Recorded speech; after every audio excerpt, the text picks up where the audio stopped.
What's up, everybody? GeauxBurns doing a review for Batman Arkham Knight, and this is something I don't always do when it comes to video games in general, because A, I'd like to actually play the game through from start to finish, actually beat it before I review the game. Plus, I like to have some history with the series, which I happen to do with Batman Arkham, because I played Batman Arkham Asylum in 2009, beat that. I beat Arkham City in 2011. I also played Arkham Origins when it came out and beat that. And yes, I have beaten Batman Arkham Knight. So I feel like I got what it takes to give Batman Arkham Knight a review that it deserves. Now we're going to go over the pros, then we're going to go over the cons, then I'm going to give you my final verdict.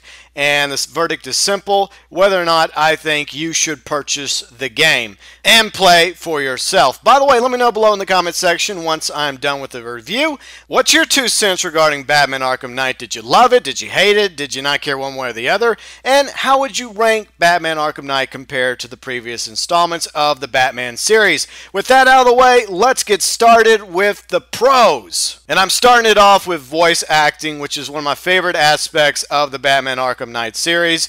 Kevin Conroy, Batman, Bruce Wayne, that is what he's known for, all the way back to Batman the Animated Series and some Batman animated movies, and of course the Batman Arkham series, Arkham Asylum, Arkham City, and of course now Arkham Knight. Next is the legendary John Noble, best known for his roles in Fringe, Sleepy Hollow the series, and of course Lord of the Rings, Return of the King. John Noble perhaps voiced the scariest version of Scarecrow to date. That's everything. That's movies, that's the TV shows, and of course, video games. His voice works perfectly with the look of Scarecrow in Batman Arkham Knight. Next is Jonathan Banks, best known for his roles in Better Call Saul, Breaking Bad, Beverly Hills Cop.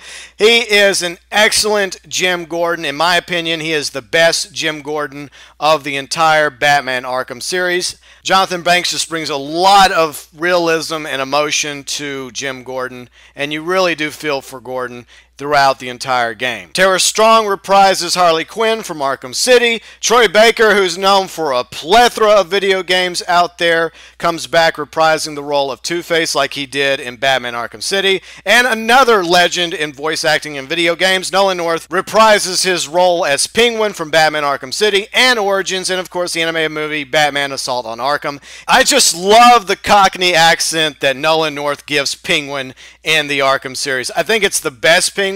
I realize some people may disagree with me, but that's just my 2 cents regarding Nolan North's version of Penguin. There's a few other voice actors and actresses out there that gave life to Batman Arkham Knight, including Mark Hamill. Small spoiler alert, he does return to voice Joker. And as some of you know, Joker died at the end of Arkham City. But I'm going to do my utmost best to avoid most of the spoilers in the game. But you do know now, Joker does appear. I'm not going to say how he appears or why he appears. You'll just have to play the game yourself. Next, of course, is the music score world of Gotham City. It's beautiful. It's a major pro when it comes to Batman Arkham Knight. It definitely makes the world look alive and beautiful, at the same time dark, gritty, while tragic. It definitely has a Batman vibe to it. Plus there's posters all over the place, Easter eggs, references to other things that have happened in the Batman verse, as well as the DC universe itself. Despite the fact that the 3 islands in the game have been evacuated due to the events at the beginning of the game, Gotham City still feels very much alive thanks to Rocksteady's tireless efforts at adding so much to the world of Gotham City, which is a massive pro. The open world feel and vibe, the replayability of Arkham Knight, not to mention Game Plus, which was introduced by Rocksteady back with Arkham City. Once you completed the game, you could start over with all the gadgets, all the level ups, even though the game was a lot more difficult the second time around, courtesy of Game Plus. That has returned in Batman Arkham Knight. And the massive plus I got to add in there is the fact that you get to once again don the cape and cowl of the Dark Knight, the Cape Crusader, the one and only Batman, which is something I think we all love about the Batman Arkham series. The next pro is GCPD headquarters. I think it's just so cool. I'm not going to spoil this for you, but as you progress through the game, doing the missions, the side quests, etc., the jail cells start to fill up with bad guys, lieutenants, commanders, some of the main baddies in the game, as well as the evidence locker room, it fills up as well. So it's pretty cool to go back to GCPD. It's a small thing, but at the same time, it's just really cool. There's also several different new locations that serve as what I would call secondary bat caves, including GCPD, the Clock Tower, Panisa Studios, and as well as Wayne Tower. Gliding around as Batman, and of course the Predator modes, and just jumping on, foes and thugs and beating the crap out of them and using your bat gadgets. All that fun stuff is back, plus crime scene. A lot of it they picked up from Batman Arkham Origins, which is one of the things I liked about Batman Arkham Origins. There's a lot of detective work going on throughout Batman Arkham Knight, which is the reason why Batman is called the Great Detective. It's not just about him putting on the suit and the weapons, the toys, and just beating the crap out of his foes. He's also a very smart guy. He also likes to do detective work, figuring things out, mysteries, puzzles, and there's definitely a lot of that in Batman Arkham Knight, which means Batman is at his prime in Batman Arkham Knight. This is the most badass Batman throughout the entire Batman Arkham series. He has the most gadgets. He's the toughest he's ever been. He's just an all-around badass. But Batman can't do it alone, and that's another big pro, his allies, because he has several. Alfred, Gordon, Cash, Catwoman, Nightwing, Robin, Oracle, and a few others as well. Batman's enemies is also another major pro. You got the Arkham Knight, you have Scarecrow, Two-Face, Penguin, Riddler, and a few others that I will not mention. The final pro I will talk about is the changes of the wheels. They have added wheels to the game, like Gadget Wheels, which is like a weapon wheel for Batman, and of course the Mission Wheel, and a few other wheels as well. It takes a little getting used to at the beginning because you're not used to it if you've played Batman Arkham Asylum and Arkham City, but it actually does work rather well in Batman Arkham Knight. Now we're moving over to the cons of Batman Arkham Knight, and there are a few. First off, we're going to start with the Batmobile, which is a love-hate thing with the gamers out there. And the irony here is we wanted the Batmobile from the very beginning. From the very first Batman Arkham game back in 2009, we saw the Batmobile and we were like begging Rocksteady, please Rocksteady, in the next game, let us drive around the Batmobile. Arkham City came along and we couldn't drive around the Batmobile. And we begged them again and again and again, and finally they said, okay, fine, in Batman Arkham Knight you will be able to drive around in the Batmobile. So as the old saying goes, be careful what you wish for. In Rocksteady's defense, the Batmobile is not terrible. It's not bad. It just takes a lot of getting used to, and the handling is very unforgiving, especially if you're racing around the streets of Gotham. And most of the time, I prefer just gliding around as opposed to driving. Now, the Batmobile does more than race around Gotham, tearing up street corners and pillars and whatnot. It also can switch to battle mode, and it takes on a number of drone tanks throughout the game. My issue with this new feature added to the game is that it's forced on you. Now, I realize sometimes it's okay to introduce the Batmobile and say, okay, here's something you can do with the Batmobile if you want to. Here's another thing you can do with the Batmobile if you so feel inclined. However, I do not like the fact that Rocksteady has forced us and overused the Batmobile in a number of occasions throughout the entire game of Batman Arkham Knight. There's just sometimes when you're sitting around going, oh man, do I have to do another drone battle? This sucks. You also have to use the Batmobile in a number of boss battles, which I won't spoil too much.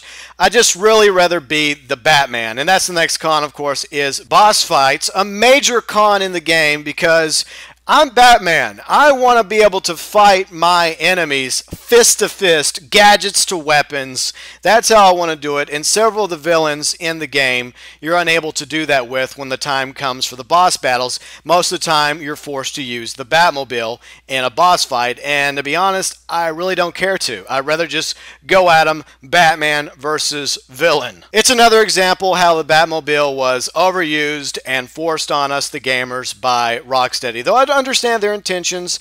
They wanted to add a new feature to Batman Arkham Knight that wasn't in previous Arkham games, but at the same time, I would have preferred the Batmobile to have been more of an option and used for side quests as opposed to the main story, especially when it came to the boss fights. That just sucked. It was a major letdown. I'm not going to spoil anything, though. Speaking of spoilage, the story itself was decent.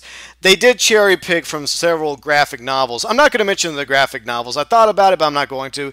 If you're a Batman aficionado like me, you will know exactly which graphic novels and comics from Batman that Rocksteady writers Sefton Hill, Martin Lancaster, and Paul Crocker used for the story in Batman Arkham Knight. Like I mentioned, it's not a bad story. It's a pretty good plot, pretty good storyline, but it could have been way better. I felt like compared to Batman Arkham Asylum and Arkham City, to be honest, it just felt like a letdown in a lot of parts. And for the life of me, I have no idea why Paul Dini was not invited back to script the final installment of the Batman Arkham series. He wrote Batman Arkham Asylum, he wrote Batman Arkham City. Before that, several Batman the Animated Series episodes.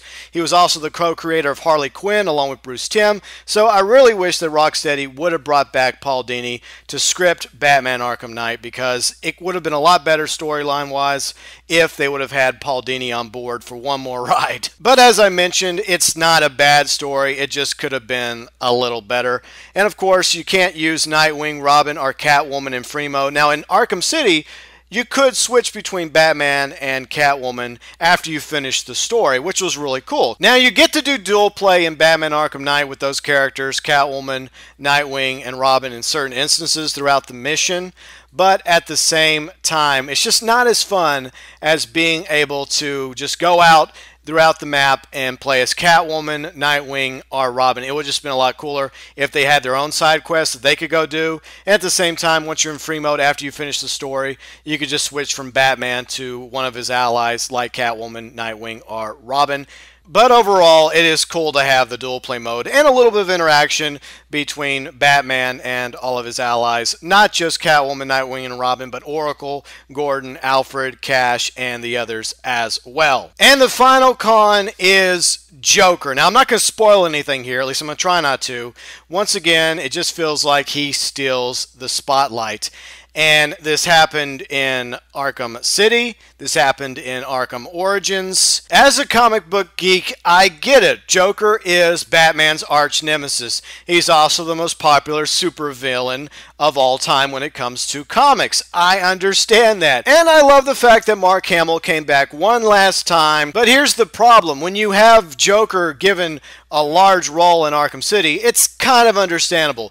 When he steals the spotlight in Arkham Origins, it's a twist, but at the same time, it kind of sucks for Black Mask because you're expecting Black Mask to be the main villain of Arkham Origins. I just wish that Scarecrow and Arkham Knight and the other villains would have been allowed to have the stage without Joker, even though I did admittedly really enjoy those scenes. Anyway, so there you have it, my pros and cons regarding Batman Arkham Knight. So my final verdict is, if you want to buy it on PC, don't do it. Just say no, because they've had massive issues with the PC version of Arkham Knight.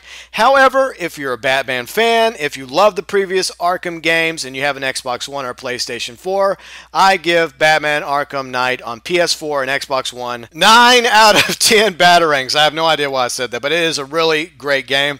I enjoyed playing it. I enjoyed donning the cape and cowl one last time, and I'd recommend you purchase it now, or if you don't feel like you're in a rush, I would wait, because there's going to be a lot of DLC coming out over the next few months, and as always, they will probably come out with a Game of the Year edition that's going to have all that additional DLC, like the skins, all the various DLCs that came out, like Red Hood, Harley Quinn, a Batgirl DLC coming out sooner or later. I'm kind of excited about that, and of course, there's going to be some racetracks. Hopefully, that'll be multiplayer, because what would be the point in doing the racetracks if you can't race against other players? So I would recommend either buying Batman Arkham Knight right now if you have an Xbox One, PlayStation 4, and you're a huge Batman Arkham fan, or just wait till Rocksteady comes out with a Game of the Year edition to Batman Arkham Knight.